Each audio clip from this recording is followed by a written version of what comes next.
Jemaat yang dikasihi oleh Tuhan kita Yesus Kristus. Shalom dan selamat pagi buat kita semua. Sebelum kita mendengar firman Tuhan, marilah kita berdoa. Terpujilah namamu ya Allah di dalam Yesus Kristus. Kami bersyukur di pagi ini atas anugerah Tuhan yang menyertai dan memberkati kami, serta memberikan hari yang baru bagi kami untuk dapat melakukan segala aktivitas kami dalam satu hari ini. Kami ingin disapa oleh firman-Mu. Berfirmanlah Tuhan sebab kami siap untuk mendengarkan.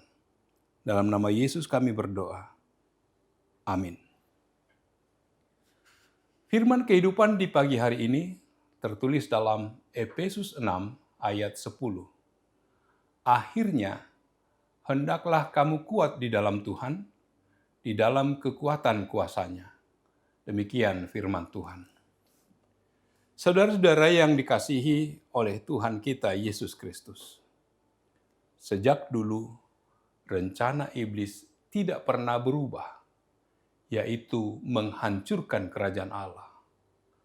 Orang-orang yang memihak kepada Allah secara otomatis menjadi orang-orang yang dibenci iblis. Iblis sangat tidak suka kepada orang-orang yang hidup sungguh-sungguh bagi Allah.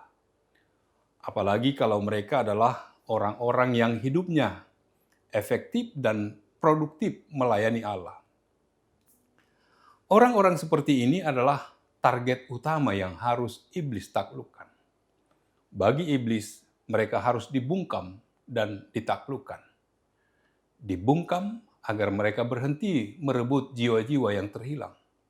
Ditaklukkan agar mereka suatu saat tersandung dan kemudian meninggalkan Tuhan. Paulus meneriakkan, bertahanlah. Kata Yunani, stenai, yang artinya berdiri, bertahan. Merupakan strategi orang percaya agar orang percaya terus bertahan menghadapi serangan iblis. Setiap orang ingin bertahan, tetapi masalahnya, iblis bukanlah tandingan yang seimbang bagi orang percaya.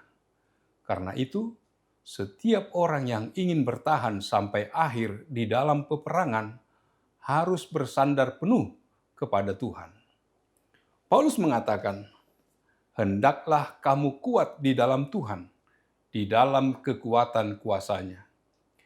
Kita hanya bisa menjadi kuat dengan kekuatan yang dari Tuhan, yang akan memberikan kekuatan bagi orang percaya untuk bertahan. Orang percaya memperoleh kekuatan ketika mereka hidup di dalam kesatuan dengan Allah dan Roh Kudus menguasai hidupnya. Orang percaya sangat terbatas dan memiliki banyak kelemahan yang rentan untuk diserang oleh iblis. Tetapi ketika orang percaya menempatkan dirinya di dalam tangan Allah yang maha tidak terbatas, orang-orang percaya dimampukan untuk bertahan. Dalam kitab Efesus, penulis menunjukkan anugerah keselamatan diterima melalui iman, bukan karena usaha pribadi.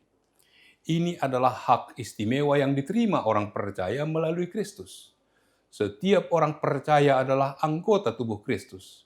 Sebagai manusia baru, harus menampakkannya dalam kehidupan sehari-hari dengan tuntunan Roh Kudus. Kesulitan dan penderitaan yang dihadapi oleh jemaat dengan berbagai tantangan dari orang-orang yang tidak menyukai bertumbuhnya kekristenan, membuat jemaat harus siap sedia dengan mengenakan seluruh perlengkapan senjata Allah.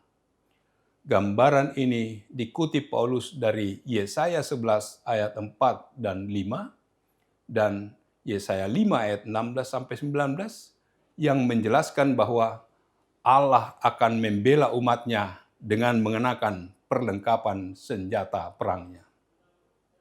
Konsep tentang senjata Allah dinyatakan Paulus dalam 1 Tesalonika 5 ayat 8, supaya orang percaya senantiasa sadar, berbaju jirahkan iman dan kasih, dan berketopongkan pengharapan keselamatan. Dengan memakai senjata yang disediakan Allah, orang percaya bertahan melawan siasat licik iblis. Kata bertahan memiliki penekanan yang signifikan karena muncul dalam ayat 11, 13, dan 14 untuk menekankan nasihat supaya kuat di dalam Tuhan dengan berdiri teguh atau bertahan, khususnya dari serangan iblis. Jadi berdiri teguh berarti bertahan sampai akhir dan menang. Dalam ayat 15, kasut atau sepatu dibutuhkan agar kita mampu berjalan lebih cepat dan sanggup menempuh jalan yang jauh.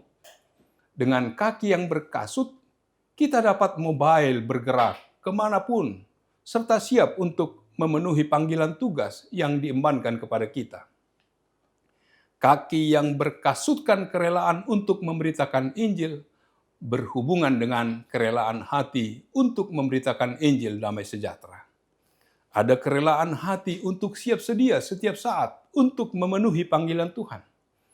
Ketika Tuhan memerintahkan agar kita bergerak untuk mengabarkan Injil, kita harus siap sedia.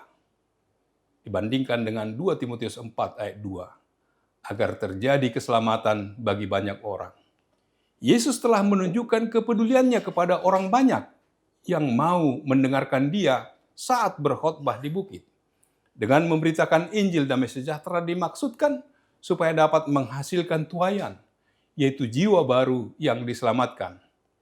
Oleh karena itu, untuk menjadi kuat di dalam Tuhan, di dalam kekuatan kuasa-Nya, kita harus memiliki kasut kerelaan untuk mengabarkan Injil damai sejahtera.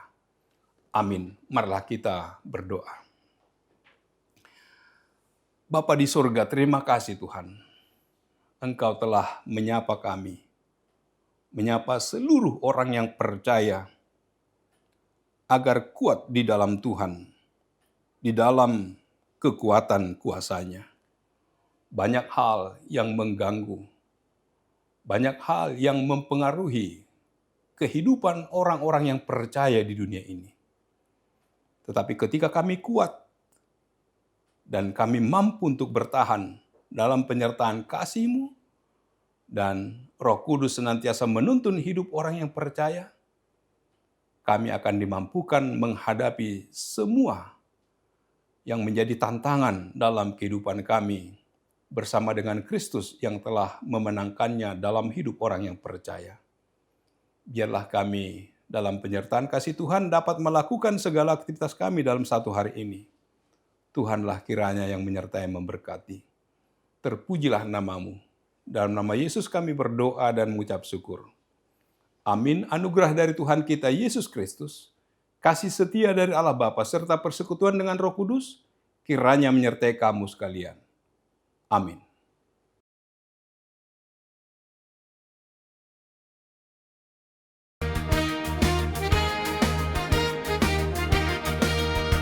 Apostle Bulung HKBP Menteng mengundang seluruh jemaat HKBP Menteng untuk turut hadir ke acara 17 Agustus HKBP Menteng. Di acara ini akan dilaksanakan di Taman Krida Loka pada tanggal 17 Agustus dan akan ada fun walk, line dance, food bazaar, dan masih banyak lagi. Sampai jumpa di tanggal 17 Agustus.